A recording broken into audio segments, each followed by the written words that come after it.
did ping and it went off and you got it. Dismembered, decapitated. It's probably because you're trying to hide something and make sure certain details don't come out.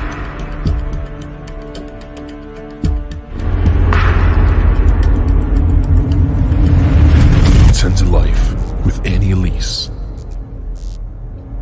starts right now. Hey guys, welcome back. My name is Elise and this is 10 to Life. Wow. Boy, oh boy, do we have some stuff to talk about today. Do me a quick favor. I jumped on a little earlier than I planned. Just let me know you can hear me okay. I have everything turned off here in my office, so I can't hear myself. So just let me know that you can hear me and then we'll jump right in. I see a lot of you guys are shook as well, that this is just absolutely crazy. Nobody was expecting this. Yep, great. All right, so what I'm going to do here is just a few minutes ago, it was announced that the cause of death in Debbie Collier's death has been ruled by the medical examiner as self-inflicted. And I'm going to read the article to you. The police and the sheriff's office still have not come forward and addressed it publicly. I'd imagine that is going to come very soon. I personally am going to be very interested to hear what they say, considering they pushed homicide so firmly. But let's talk first about this article. I'm going to pull it up on the screen and read it with you guys. Then we're going to talk more about all this because I know so many of you guys are equally shook as I am. All right, here we go.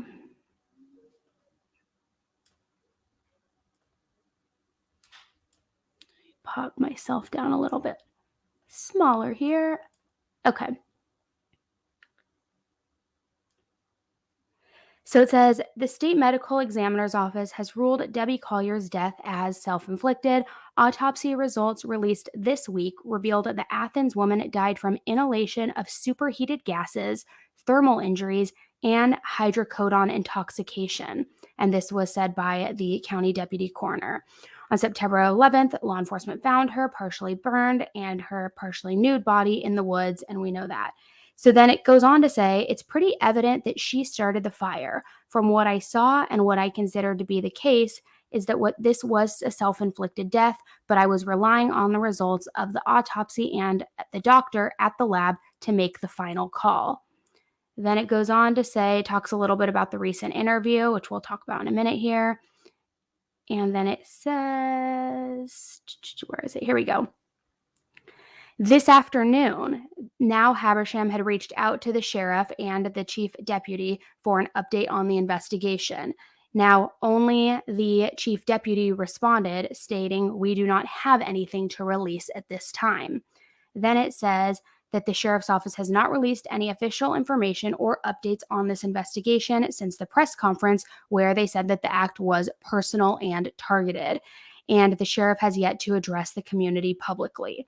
It says the coroner says that he has spoken with family members to inform them of the medical examiner's ruling, and while there still remain many unanswered questions, the biggest as to how Debbie Collier died has now been answered. And then they go on and there's a quote saying, "I'm glad it's over, but I'm sorry for the family and all that they have had to go through. All of the questioning and suspicion and things they've had to go through have made it difficult for them to live a normal life. I feel sorry for them and my prayers are with them." So let me just stop sharing this really quick. Now, this is a huge shock to all of us. I mean, I don't think any of us were expecting this, right? And I could tell by your comments, some of you still don't even believe it. Now, what's so crazy about this is, first of all, the ruling itself, but of course the circumstances around it. The smashed phone, the fire, obviously the Venmo message.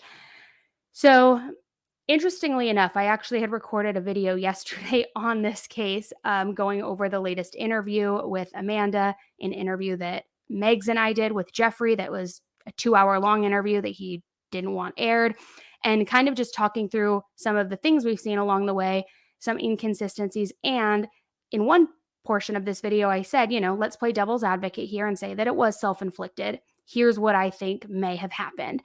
And I go on to explain that. And one of the biggest pieces in that video that I had said is that if this was self-inflicted, I believe when she was in that parking lot for the 10 minutes or so not driving, that most likely was when she was consuming the medication or the pills that, it was suspected she had used to do this. And that then she drove to the place where she was assuming that it would be, the final destination of where this would end. And perhaps she was so heavily intoxicated by the time she arrived that they hit her sooner than she thought that the fire was accidental. But with that, I kind of dissected it further, being like, but let's talk more about that fire. Let's talk more about this. So now it kind of seems like a moot point, obviously, to release that video. If you guys still want me to, I could do it right after this live just so you could see it, because it does kind of go through both interviews and that synopsis. But obviously, now that we know the ruling from the medical examiner, there's not really a question mark as to the manner of death anymore, officially. If anybody else still is curious, of course. So let me know in the chat if you want that, or if you think like, not needed, case closed now, but that is on deck. And I can release that right after this. So a few things. Okay, you guys do want me to release it. Okay. A lot of you don't buy it. I get it. So here's the thing. I mean, first and foremost, I have said since the beginning, and I know many other creators have as well, that if this does end up going in this direction, and this is the ruling, that I would acknowledge, obviously, that I was wrong. I certainly was. I think tons of us believed this was going to swing in the opposite direction, especially because law enforcement was so vocal and so boldly stated in that press conference: targeted, personal, deliberate, homicide, we're not changing our mind, all of these things. So when you have that attached with how many red flags there are in the case, such as the Venmo, the parking lot footage, the smashed phone, all of these things, it made it really easy to believe that it was in fact homicide. So I think that's also why we are all just so completely flabbergasted in this moment, because although certain family members have come out recently saying that they do suspect that this was the case, it also was negated right at the beginning, not only by police, but by similar or the same family member saying this never would have happened, that she never was sad, which I get, people suffer in silence all the time. I just feel like we're all very shocked. So although the medical examiner's office has now made this ruling and it's been made public, as I mentioned, the sheriff's department and the police department have yet to address this publicly and say anything to the community. Personally, I'm very interested to know how they approach that and how that message is delivered, only because of how this case has been handled since the beginning. Something else that I mentioned, though, which is also so weird to me still now that I think about it, I mentioned this in my video, which I'll upload it right after this. But as of November 4th, the FBI officially joined the investigation. Ahead of that, the GBI and the FBI were said to have been offering resources, but they didn't officially join the investigation until the 4th of November. And they only joined because the local police department said they were at a standstill and they had no evidence, no suspects, all of these things, so that they needed to officially enlist the FBI's help. That was on the 4th.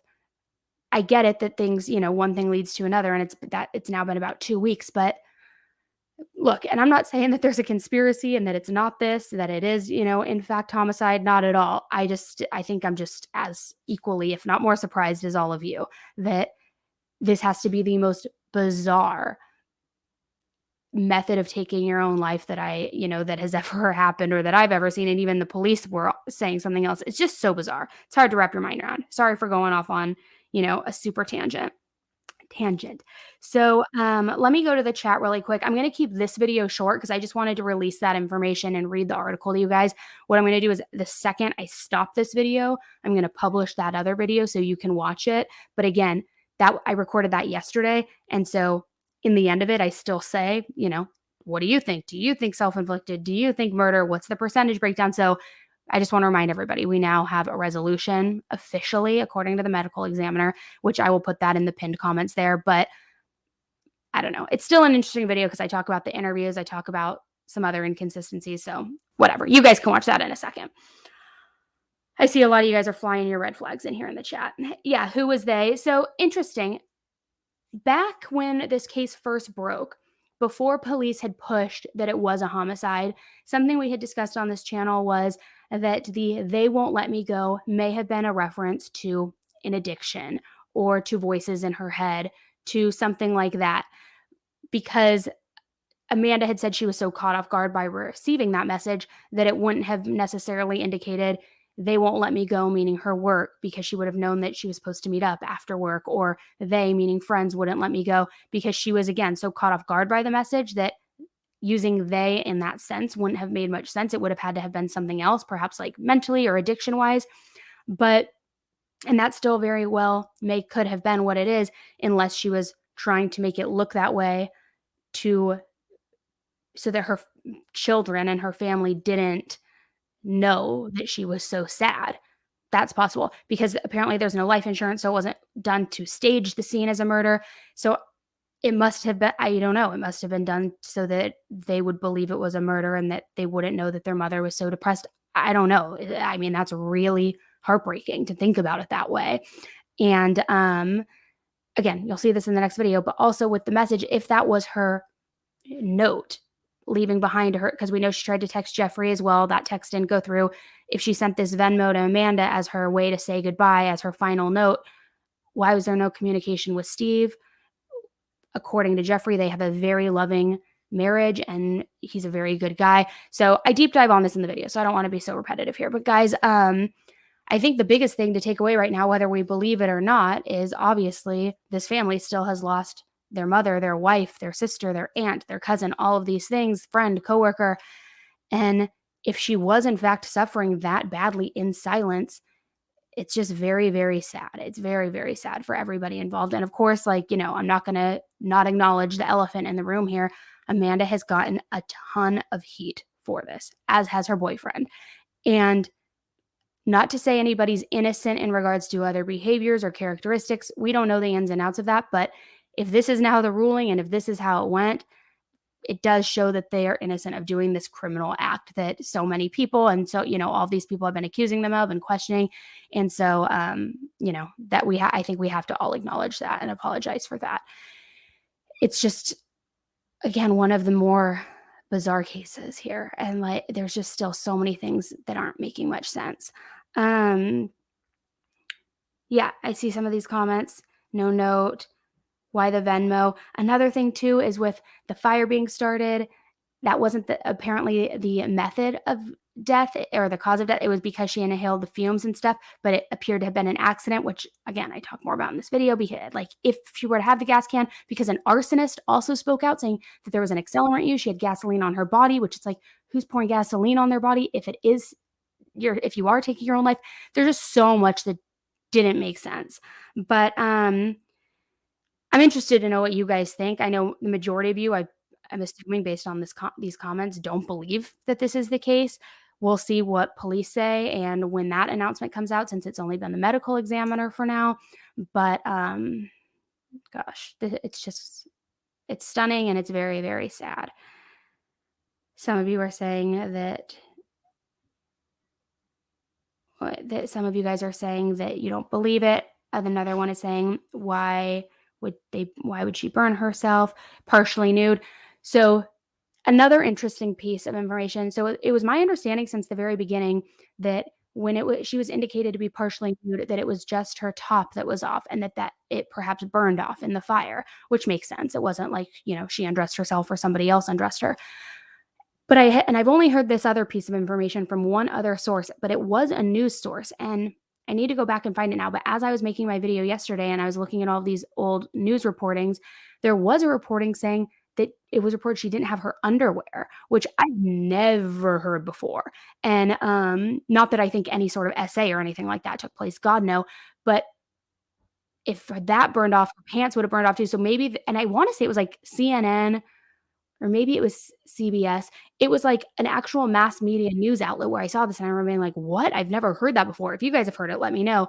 But to my knowledge, it was only the top half. So I don't know. There's a lot of things that don't make sense here, guys. So in this next video that I'm going to upload or that I'm going to make public right now, I kind of break down all of that stuff, but we'll see, I guess. I don't know. We'll see as more information comes out. I just wanted to jump on here and give you the update because I know you have been following along with this case on this channel very closely. So I wanted to address it with you guys.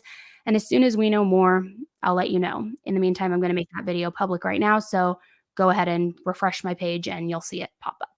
All right, guys, thanks so much for tuning in, and we will talk about more in the coming days. Wow. All right. Have a good one, guys, and stay safe. Bye.